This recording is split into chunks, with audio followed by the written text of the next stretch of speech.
Ahad Israfil was a bright kid, known for his ear-to-ear grin. Full of life, he loved animals, sports, and learning.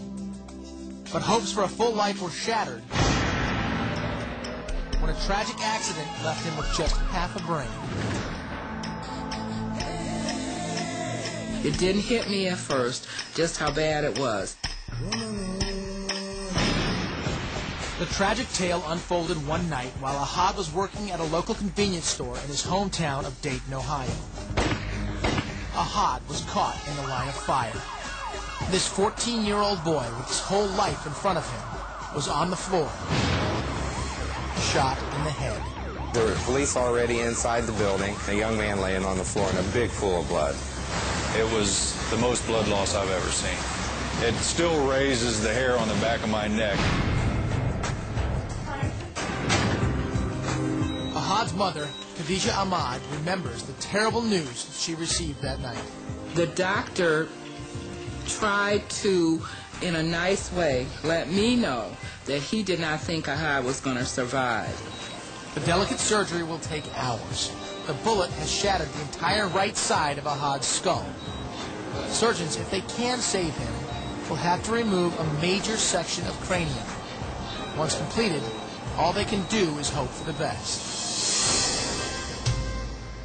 Amazingly, though the right hemisphere of his brain is gone, Ahad lives. But will he be able to function with half a brain? And how will this young man deal with such a horrible deformity? I was willing to fight, to do anything I had to do to protect him, because it was a tremendous disfigurement. Plastic surgeon Dr. James Apesos is shocked. He has encountered difficult cases, but never anything like Ahad's. This was nothing I thought I could fix. I had to actually change the operation on the operating table several times because it wasn't what we expected.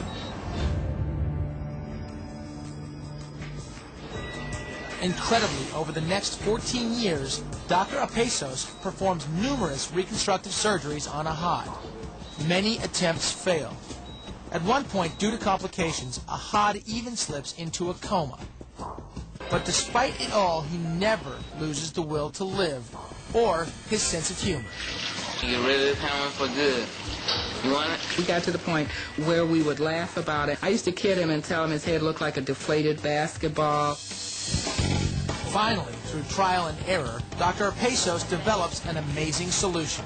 At last, the possibility of a somewhat normal appearance is within Ahad's reach.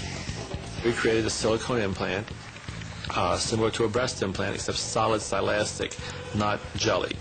In a groundbreaking procedure, the doctor begins the reconstruction of Ahad's skull. Like a puzzle, Ahad's skull is pieced together. At a press conference many years after the tragic shooting, Ahad was able to once again show off his famous ear-to-ear grin.